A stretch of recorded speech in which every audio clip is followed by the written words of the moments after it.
Hola familia, ¿cómo estáis? Yo muy bien, bienvenidos todos a la parroquia en casa. Yo estoy en la parroquia, como veis, vacía, estoy solo con Richard, que me está acompañando y echando una mano. Y si es la primera vez que vienes, pues especialmente te mandamos un aplauso virtual ahí donde estés.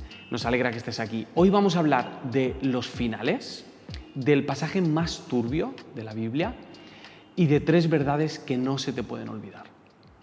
Antes de nada, quiero hablaros de Lost. Lost creo que fue la primera serie que me hizo sentir adicción a ella. En español se llamaba Perdidos. Es una serie increíble, llena de misterios, de temas místicos, de cuestiones inexplicables, con personajes con bastante profundidad, con muchos flashbacks que nos explican los orígenes de cada uno de los personajes. Me encanta esa serie. Pero si te sientas a hablar con alguien que haya visto la serie, probablemente habléis más del final de la serie que de la serie, porque es probablemente uno de los peores finales de series de televisión. Es tan malo el final y he escuchado hablar tan mal de ese final que no lo he visto. Me quedan 2 capítulos por ver y todavía no les he echado un vistazo. Y los finales tienen la capacidad de hacer que una serie sea memorable o que la genialidad de 4, 5, 8 años de temporadas pase totalmente desapercibida y quede en el recuerdo como un fracaso. Algunos seguramente os decantéis por los finales felices, los que os dan un poquito de alegría. Otros, a lo mejor, por los finales más realistas, aunque eso conlleve un poquito de dolor y que te quedes tocado durante un buen rato. Otros escogéis esos finales que son más previsibles, que os hacen evitar las sorpresas y llevaros sustos, y otros, sin embargo, entre los que me siento bastante identificado, preferimos los finales con giro al final y con una sorpresa incluida. Sea lo que sea, hay algo que va más allá de los gustos que tenemos acerca del final. Lo que escogemos por encima de todo es que el final tenga sentido y que la vida de los personajes, las decisiones que han tomado, los cambios que han vivido, tengan un sentido al final de la historia.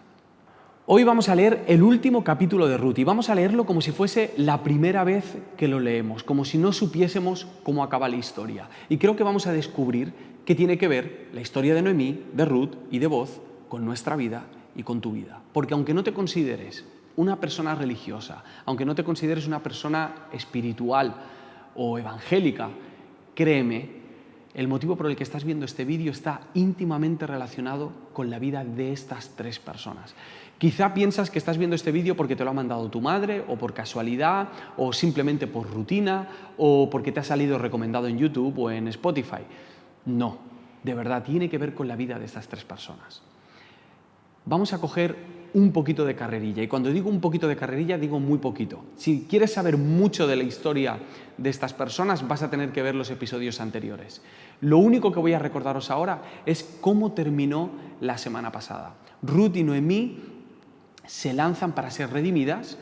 Ruth le hace saber a Booz que él es la persona que puede redimirle, que puede rescatarle, que puede darle una descendencia y además un sustento. Y termina el capítulo con Noemí diciéndole a Ruth que esté atenta y que espere, porque Booz no va a parar hasta redimirla. Así es como terminaba la historia la semana pasada. Vamos con el capítulo 4, versículo 1. ¿Listos? Booz subió a la puerta y se sentó allí, y he aquí pasaba aquel pariente de quien Booz había hablado, y le dijo: fulano, ven acá y siéntate. Y él vino y se sentó. Sí, le ha llamado fulano. Si tienes alguna duda, le ha llamado fulano y no deja de llamarme la atención que le llame así a un personaje de una historia en la que es tan importante el significado de los nombres como vimos en los vídeos anteriores. Le llama fulano. Fulano es el pariente que puede redimir a Ruth y puede hacerlo con más derecho que Booz porque es un pariente más cercano. Segundo versículo. Entonces él tomó a 10 varones de los ancianos de la ciudad y dijo: sentaos aquí, y ellos se sentaron. En aquel entonces era costumbre que los tratos, los negocios y los pactos se hiciesen en público y se escogía a 10 personas como testigos para asegurarse de que cada uno de los lados cumplía con su parte del trato. Así que en este momento, fulano sabe que la conversación a la que se va a enfrentar es una conversación seria y formal. Versículo 3. Luego dijo al pariente: Noemí, que ha vuelto del campo de Moab, vende una parte de las tierras que tuvo nuestro hermano Elimelec. Boz es un hombre honrado y le quiere contar a fulano el derecho que él tiene de adquirir estas tierras. Así que en el versículo 4 dice: y yo decidí hacértelo saber y decirte que la compres en presencia de los que están aquí sentados y de los ancianos de mi pueblo. Si tú quieres redimir, redime. Y si no quieres redimir, decláramelo para que yo lo sepa. Porque no hay otro que redima sino tú, y yo después de ti. Y él respondió: yo redimiré. La jugada de Boz, así a simple vista, no parece muy sabia. Incluso podríamos dudar de que Boz realmente tenga intenciones de casarse con Ruth. Imaginaos que la historia acaba aquí. Imaginaos que esta persona se hace cargo de Ruth y de sus tierras y ya está. En teoría no sería un mal final, es decir, el problema quedaría resuelto. Pero un buen final no es el que soluciona el problema, sino el que soluciona la tensión que están viviendo los personajes. Es el que nos hace ver no solamente que se soluciona un problema, sino que los personajes han hecho un recorrido y ya no son las mismas personas que cuando empezó la historia. Y además, a estas alturas de la historia, nos parecería insuficiente que terminase así, porque estamos demasiado comprometidos e identificados con Ruth, con Noemí y con Boz. Versículo 5. Entonces replicó Boz: el mismo día que compres las tierras de mano de Noemí, debes tomar también a Ruth la moabita, mujer del difunto, para que restaures el nombre del muerto sobre su posesión. Tengo un amigo argentino que cuando ve que alguien hace una buena jugada dice: ¡qué jugador! Pues eso es lo que está haciendo Boz ahora mismo. Se ha guardado el as en la manga. Le ha dado primero lo que para él sería, para fulano sería una buena noticia, y después le ha dado lo que para fulano sería una mala noticia. Le ha mostrado antes el interés que él tendría y luego le ha puesto el compromiso mayor, Ruth. Boz sabía que no solo fulano, sino que todos los humanos preferimos antes la posesión que la relación. Así que se la juega de esta manera, se lo pone al final para que se lo piense. Versículo 6. Y respondió el pariente: no puedo redimir para mí, no sea que dañe mi heredad. Redime tú usando de mi derecho, porque yo no podré redimir. Fulano se pone nervioso, fulano recoge cable y fulano tira de freno de mano. No quiere meterse en este lío. Considera que no le sale a cuenta tener las tierras y tener a Ruth la moabita. No sé cuáles serían exactamente los motivos, no sé si sería por una cuestión meramente económica, o si por la herencia de sus hijos, o si por una cuestión racial y no quiere estar con Ruth la moabita. La cuestión es que se arrepiente y le dice que él no va a hacerlo. Versículo 7. Había ya desde hacía tiempo esta costumbre en Israel tocante a la redención y al contrato, que para la confirmación de cualquier negocio, el uno se quitaba el zapato y lo daba a su compañero. Y esto servía de testimonio en Israel. Entonces el pariente dijo a Boz: tómalo tú, y se quitó el zapato. Curiosamente, aquí el autor nos explica una costumbre, y quizá la explica porque en aquel momento ya se había olvidado la costumbre y necesitaba ser recordada.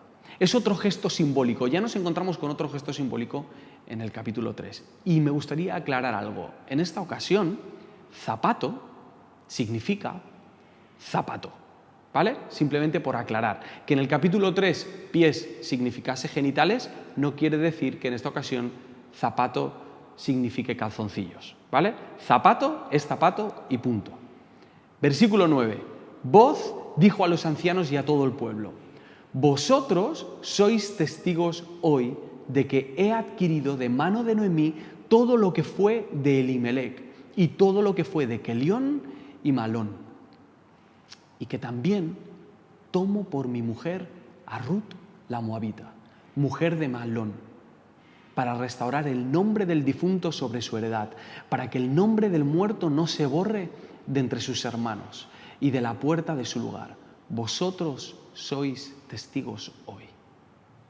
Ha llegado el momento.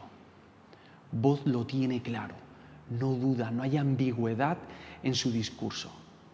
No sé si alguna vez habéis visto la ruleta de la fortuna y habéis visto que el concursante tiene el panel delante de él y que está prácticamente resuelto. Tiene todas las consonantes necesarias y las vocales necesarias para saber cómo acaba el panel.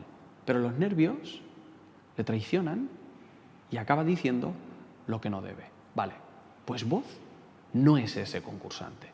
Es todo lo contrario.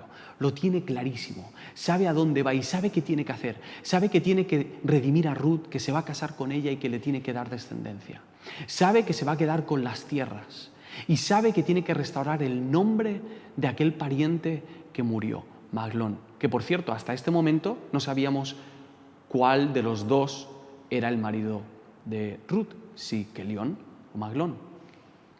En ese momento ocurre lo siguiente, versículo 11. Y dijeron todos los del pueblo que estaban a la puerta con los ancianos: testigos somos, Jehová haga a la mujer que entra en tu casa como a Raquel y a Lea, las cuales edificaron la casa de Israel, y tú seas ilustre en Éfrata y seas de renombre en Belén.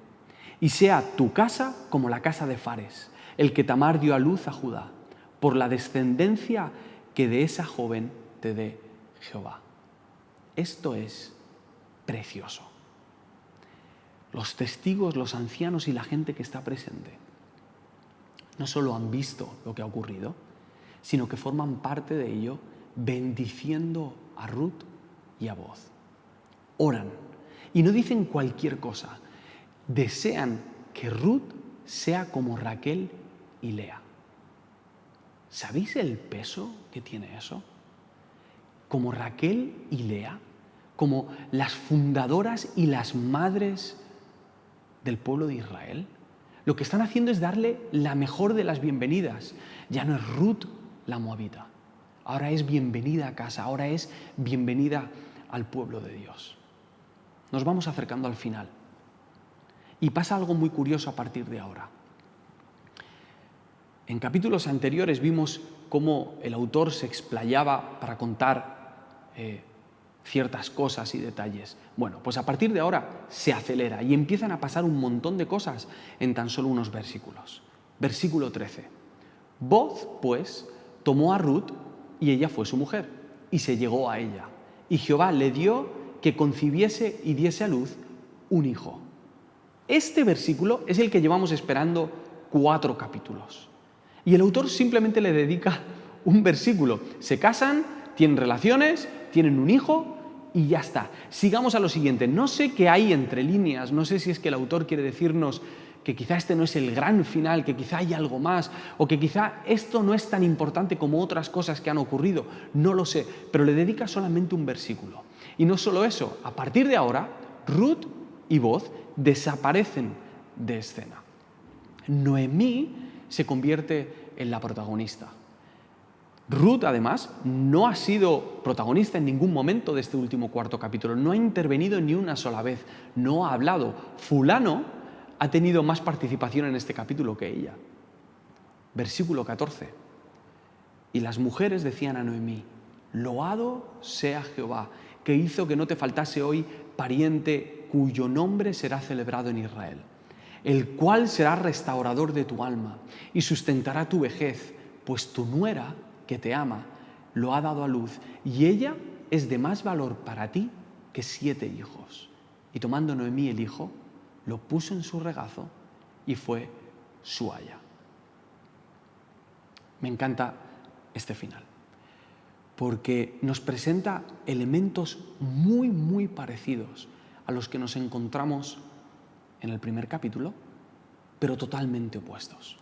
En el primer capítulo escuchábamos el grito desgarrador de Noemí por la pérdida de su marido, por la pérdida de sus hijos. Y ahora de repente se convierte en alabanza a Dios. La amargura con la que gritaba en el primer capítulo ahora es alegría. El luto de sus hijos en el primer capítulo ahora de repente es la celebración del nacimiento de su nieto. Las manos vacías con las que ella decía que había llegado a Belén de repente son bendición y le hacen caer en cuenta sus vecinas que su nuera vale más que 7 hijos. Y el agotamiento y la incertidumbre de qué va a ser de mi vida, de qué sustento voy a tener, de dónde voy a vivir, cómo voy a comer, de repente se transforma en descanso porque su nieto va a ser quien le dé ese sustento. Esto ya es un final en condiciones. Yo me conformo con esto, la verdad, me suena muy bien la historia. Es más, a partir de ahora solo nos quedan los créditos de la serie, una serie de nombres que son los que normalmente nos saltamos cuando leemos la Biblia. Aquellas cosas que, nos distraen, son nombres raros, entonces preferimos no aburrirnos y saltárnoslo. Pero creedme, en esta ocasión vale la pena leer los créditos. Versículo 17. Y le dieron nombre las vecinas, diciendo, le ha nacido un hijo a Noemí, y lo llamaron Obed. Este es padre de Isaí, padre de David. Imaginaos las caras de los que estaban escuchando esta historia por primera vez. ¿Cómo? ¿Qué voz es padre de Obed? Obed es padre de Isaí, e Isaí es padre de David. David, que eso es lo que decimos los españoles cuando queremos asegurarnos de que algo es real, ¿no? Lo decimos 2 veces. David, el rey de Israel, David, el mejor rey que ha existido. Así que el autor coge carrerilla para que termines de creerle. Versículo 18. Estas son las generaciones de Fares. Fares engendró a Hezrón, Hezrón engendró a Ram, y Ram engendró a Aminadab. Aminadab engendró a Nasón, y Nasón engendró a Salmón. Salmón engendró a Boz, y Boz engendró a Obed. Obed engendró a Isaí, e Isaí engendró a David. Sí, es de ese David del que el autor está hablando. La cámara empieza a abrir el plano, pero en el tiempo. Y nos muestra que la historia de Ruth y Noemí no era solamente su historia, sino la historia de su pueblo. Que Ruth no es Ruth la moabita, Ruth es Ruth la abuela de David.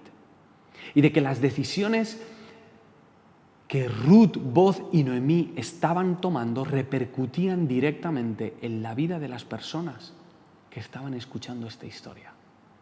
Los oyentes eran el fruto de las decisiones y del valor de estas 2 mujeres y de este hombre. Y sobre todo, los oyentes eran el fruto de la intervención divina de Dios en la vida de Boz, de Noemí y de Ruth. Eran fruto de la soberanía de Dios y de la misericordia de Dios. No era la historia de Ruth, era la historia del reino de Israel. ¿Y si podemos abrir más aún el plano? Tendríamos que irnos al Nuevo Testamento. Tendríamos que irnos al primer capítulo del primer Evangelio. Los Evangelios son esos libros del Nuevo Testamento que nos cuentan la obra, las palabras, los milagros y el significado de la vida de Jesús. Y el primer Evangelio, el de Mateo, empieza con una genealogía. Esta genealogía en el versículo 5 dice así, os sonará. Salmón engendró de Rahab a Boz, Boz engendró de Ruth a Obed, y Obed a Isaí.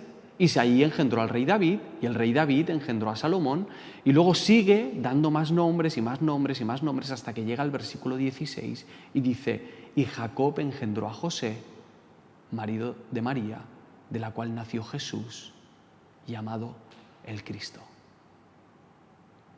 Es decir, que la historia de Ruth no era la historia de Ruth, era la historia de David, y que la historia de David no era solo la historia de David, era la historia de Jesús. que esta historia de redención, la de Ruth, apunta a una historia de redención mucho mayor, la de Jesús viniendo a sanar, a liberar, a dejar las huellas de un camino alternativo, ese camino que estamos recorriendo juntos. Ese maestro que con 12 hombres cambió y transformó la historia, que cambió la manera en la que nosotros entendemos el mundo, cambió tus valores, cambió tu educación, cambió nuestros derechos sociales. Jesús, el hombre por el cual tenemos la Biblia, el hombre por el cual nos ha llegado la historia de Ruth. Jesús es el motivo por el que alguien ha decidido mandarte este vídeo. Eso quiere decir que tú y yo, mientras escuchamos esta historia, nos estamos dando cuenta de que nosotros somos el fruto de las decisiones y del valor de Ruth, de Boz y de Noemí. Que nosotros somos el fruto de la providencia de Dios en su vida, de la misericordia de Dios y la gracia sobre ellos. Nos estamos dando cuenta de que la historia de Ruth no era la historia de Ruth, y tampoco era solo la historia del reino de Israel, era la historia del reino de Dios. Esta historia es mucho más de lo que parece. Puedes leerla como una obra literaria y la vas a disfrutar, seguro que sí, y me alegro si lo ves de esta manera. Pero si la historia de Ruth tiene que ver con la historia de Jesús y la historia de Jesús tiene que ver contigo y conmigo, hay 3 verdades que no me gustaría que olvidases, que creo que si las guardas te van a ayudar en el paso que tienes que dar en el camino. La primera verdad es que la presión social no te va a robar tu futuro. La presión social no te va a robar tu futuro. Fulano estaba dispuesto a redimir las tierras de Ruth, estaba dispuesto a quedarse con las posesiones, estaba dispuesto a invertir en su propia prosperidad, pero no a cuidar a Ruth y a darle descendencia. Fulano quería la posesión, pero no quería la relación. Y así es como funciona este mundo, que quiere tenernos, pero no nos quiere. En el mundo tenemos valor de mercado. ¿Cuánto sabes? ¿Cuánto haces? Eso es lo que vales. Ya está. ¿Cuántas veces nos hemos creído ese relato del sistema acerca de nosotros? ¿Cuántas veces hemos sentido la presión social y el juicio del mundo y llegamos a pensar que si no somos todo lo que se nos pide, si no somos lo suficientemente hombres, mujeres, estudiantes, populares, habilidosos, si no somos lo suficientemente sociales, santos, religiosos, ricos, guapos, no vamos a poder dar nuestro siguiente paso? Qué difícil es desintoxicarse de esas mentiras que se han sembrado en nuestra cabeza. Mirad esto, Ruth se llama Ruth en el primer capítulo, pero a partir del segundo capítulo le llaman Ruth la Moabita. Y hay otras etiquetas que se le ponen socialmente, Ruth la Moabita, Ruth la esclava, Ruth la sierva. Sin embargo, al final del último capítulo vemos que se le vuelve a llamar Ruth.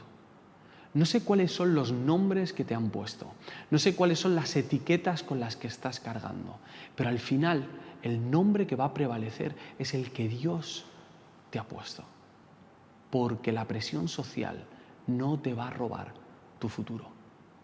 La segunda verdad que tienes que saber es que el dolor no te va a robar tu futuro. El dolor de Noemí y de Ruth fue inmenso.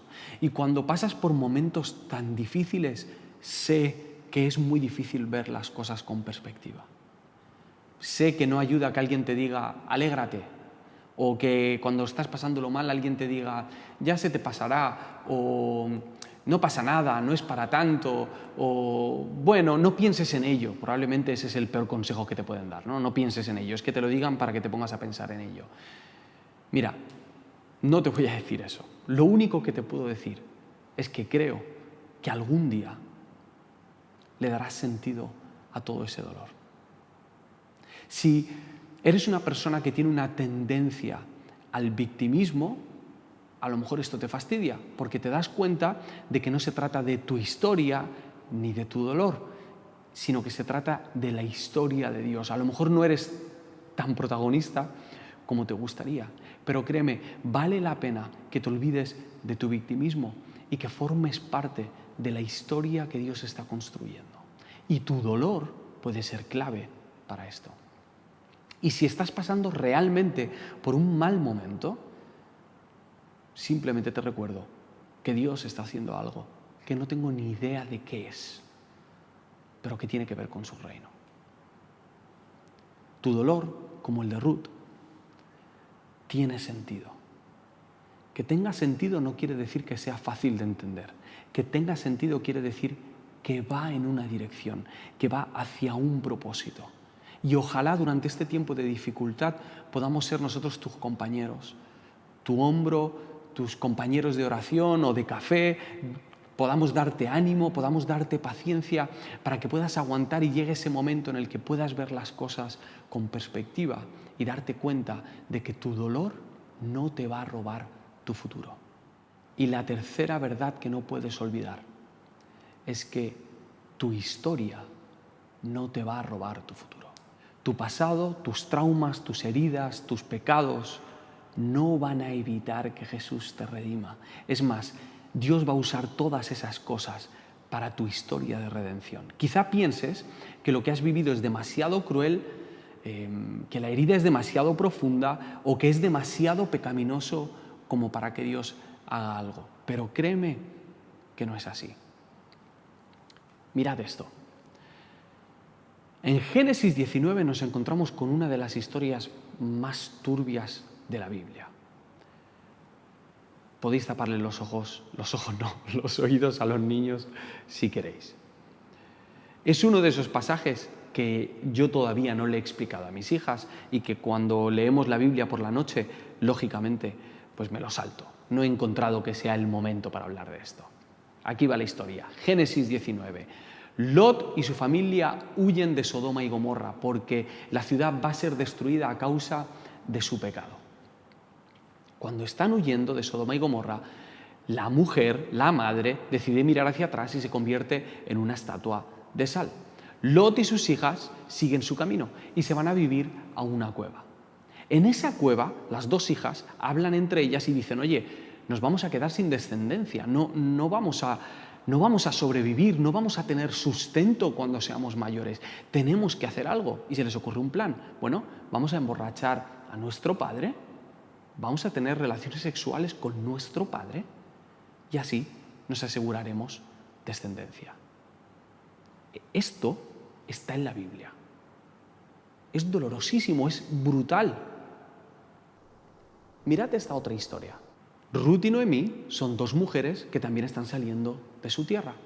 Están saliendo en esta ocasión no porque va a ser destruida, sino porque tienen hambre.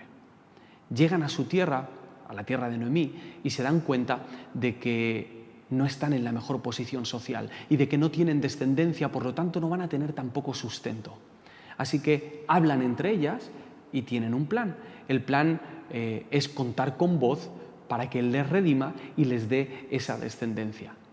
Algo que comparte las dos historias es que los dos hombres beben hasta quedarse bastante contentos. En este momento, Ruth se hace una propuesta a Booz para ser redimida y Booz accede a hacerlo. Todo esto con amor. La palabra que utiliza en el capítulo 3 es gesed, es decir, envuelto no con egoísmo, no con el interés propio, no por su propio beneficio, sino con un amor sacrificial, gesed, el amor que Dios tiene con sus hijos y con sus hijas. Lo que pone el broche de oro a esta comparación de las dos historias es que de la relación de Lot con sus hijas nace Moab, el padre de los moabitas. Yo no sé si Ruth era consciente de lo que estaba pasando cuando ella tuvo este momento de intimidad con Booz. Pero desde nuestra perspectiva, lo que estamos viendo es cómo Dios utiliza la historia de vergüenza de una nación en una oportunidad para ser redimidos. Este contraste nos recuerda que Dios utiliza las piezas que nadie quiere para su reino, que Dios las renueva y que Dios recicla. Piensa en aquellas cosas que te avergüenzan, las malas decisiones, en los malos comienzos de tu vida, en tus pecados, en tus adicciones o en tus malos pensamientos, en todas esas cosas que te gustaría borrar de tu vida. Bueno, pues todas esas cosas que tú quieres eliminar de tu vida son los ingredientes que Dios va a utilizar para la historia de redención contigo.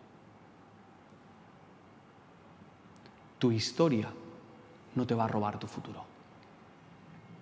Si esta historia tiene que ver contigo, debes saber una cosa más. Estas 3 verdades por sí solas no funcionan. Necesitas lo que necesitó Ruth, un redentor. Alguien que no te mire según lo que opinan de ti y que aunque no le salgas a cuenta, decide invertir su vida en ti. Alguien que te consuele en el momento del dolor y le dé sentido, proyección y dirección a tu dolor. Alguien que sea capaz de dar sentido a las piezas rotas de tu vida, a tu historia, y así escribir una historia diferente. Y yo no sé vosotros, pero yo no conozco a nadie mejor que Jesús para hacer esto. El final de esta serie no ha terminado. Todavía queda tu historia dentro de la gran historia del reino de Dios. Y si quieres dar un paso más en esta historia, te recomiendo lo siguiente. En el capítulo 1, Noemí toma la responsabilidad de volver a su tierra. En ese mismo capítulo, Ruth asume la responsabilidad de ser fiel a Noemí. En el segundo capítulo, Ruth asume la responsabilidad de sacar adelante a su familia. En el tercer capítulo, es Noemí la que asume la responsabilidad de darle descanso en el futuro a Ruth. Y en el cuarto capítulo, es Boaz el que se hace cargo y asume la responsabilidad de redimir a Ruth. En el siguiente capítulo, debes asumir tú la responsabilidad. Debes ser tú quien da el siguiente paso, el que asume la responsabilidad de pedir perdón, la responsabilidad de hablar con Jesús y mostrar tu necesidad, la responsabilidad de escuchar a Jesús, de creerle como el Redentor de tu vida, la responsabilidad de dejar de creer en lo que la presión social dice de ti, la responsabilidad de dar el siguiente paso con Jesús a tu lado, la responsabilidad de contar a los demás tu historia de redención. A la parroquia nos quedan capítulos por escribir y vamos a hacerlo juntos. Os echo de menos. Que el Señor os bendiga. Nos vemos la semana que viene.